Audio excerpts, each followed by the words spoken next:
Right, what's happening guys, welcome to a new video. So, I put out a poll on Instagram asking what kind of video you want to see next. Is it more of an educational video or something like this about me? So, you can guess by the title that this is going to be about me because that won by quite a bit actually. So, I'm just going to be talking about how I started training, why, and just going on from there and how it's got me to the position that I'm in now. So, when I first went to the gym, I would think I was 16 and it was just this wee like shitty gym. It was terrible. It cost like £1.50 or £2 to get in for a day pass or something. It's terrible. Times thought it was brilliant right enough. And I remember when I went, in fact before I even went to the gym, I actually put my bag out the window. So I didn't have to walk across the living room and they would ask me like, where you going? And I was embarrassed to tell them I was going to the gym. And bear in mind I was 16, I looked like this. So I was a skinny little gimp. Still am. I think I turned 16 in February. I think this was around about the June, July time, I think.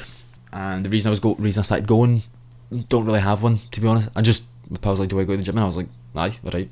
So no whole big sob story. It was just, do I go to the gym? Alright, cool. So that was about 6 years ago, quite a while ago. And a lot has changed in training since then. Well, you would fucking hope so for 6 years anyway. I didn't take training too seriously until about 2017. Then I started to take it, maybe like end of 2016, beginning of 2017, I started to take it a wee bit more seriously. The exercise programme was terrible. It was the typical just like 4 sets of 12, squat, bench, deadlift, all these things. Funnily enough, I don't actually do any of these anymore. Barbell that is. But that was what you were told to do. It was chest Monday, back Tuesday, shoulders Wednesday, arms Thursday, maybe legs Friday, off Saturday, Sunday, repeat Monday. So I done this for a few months and then I discovered like push-pull legs or upper lower, stuff like that, and then started dabbing about in those sort of exercises. I remember my first holiday coming up was June 2017. Me and the boys, we got to Zante, so I was like, right, I need to get in shape. So I'd have 1, maybe 2 chicken and rice meals a week.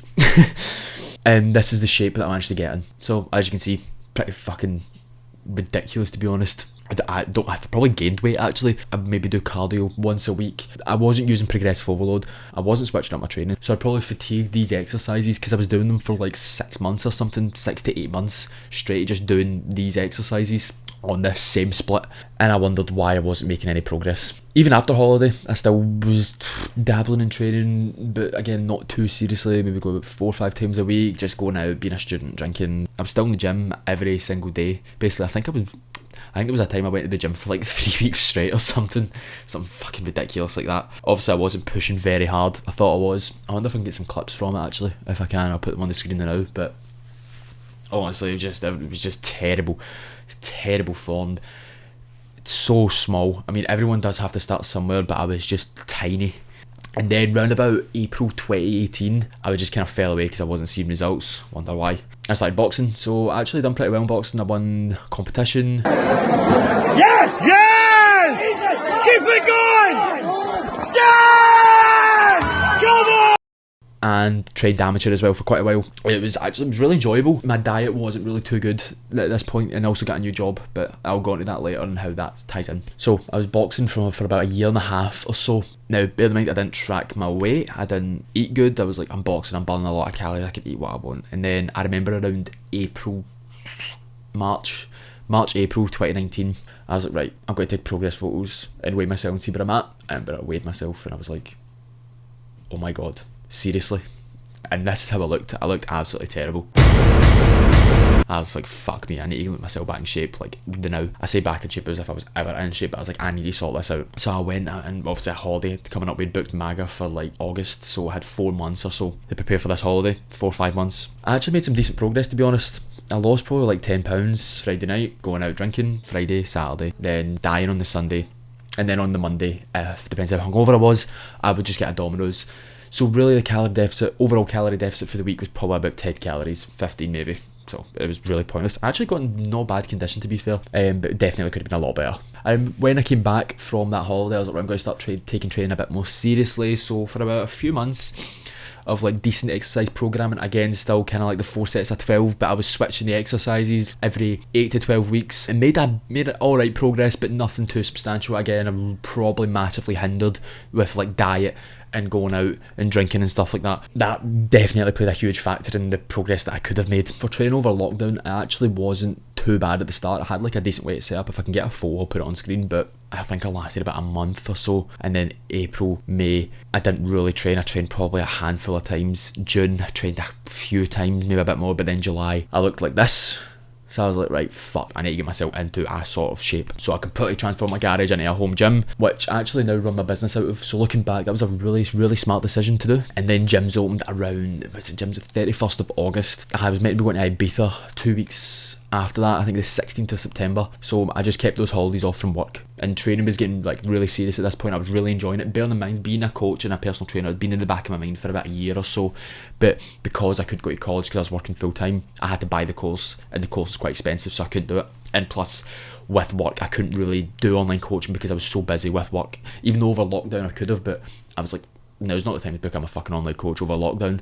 Here we are. But even though I was working from home, I was just like, this is not what I want to do. I was like, I want to be working in a gym and just training, being able to train when I want, because I was training during the day. I was like, this is brilliant. Before I had to train at like 6 when it was so busy, I was like, this is fucking shit. I was like, I hated it. Hated training at that time. I loved training, hated training at that time. And these 2 weeks were like heaven. Then I had to go back to work on the Monday, and I was like, fuck sake. I had a meeting put in my calendar from my manager, and a bit of catch up, and I was like, catch up, alright, cool. Actually, to get told I was being made redundant. At the time, I was like, fuck, we get made redundant. But then I was given the option to take a payout, a redundancy payout, and that money basically allowed me to buy the course as well as take the risk and not get another job. Try and make online coaching and personal training work within like 4 or 5 months. If you were to tell me that we were going to be in 2 lockdowns over the time that I was going to have to try and make this work, there's no way I would have done it. I would have went and got another job 100%.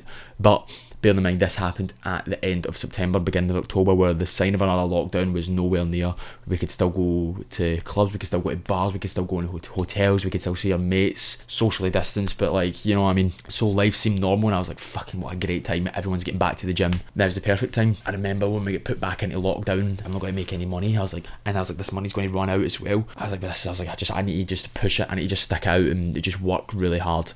So that's what I done. I basically just got the head down for a few months. When now it was the end of January, and business is doing really, really well. I've massively overtaken the wage that I was on before. Looking back, being made redundant from my job was definitely the best thing that's ever happened, as it's allowed me to pursue my dream career. Then it just came and just slapped me in the face. There it is. Go do it. So absolutely perfect timing. It couldn't. I reckon if that happened in at the beginning of the year, I probably wouldn't have stuck out coaching. I probably would have got another job and just kind of fell into that other job. Luckily, I fell in love with training, proper programming, with a lot better knowledge at the right time. So if there's something you can take away from this video, it would be to take risks. If I never took that risk, then I would not be in the position that I'm in today. I would probably have got another job, slipped into that, which would not been good mentally, physically. Now, not everyone will have the luxury of getting a payout to go and pursue their dream career. But if you don't take big risks, you're not going to get big rewards. I'm not saying my business will be a huge business, big reward. But it will be one day, it will get there, and I'll make sure it will get there one day, because I will put in the work, and I will make sure that happens.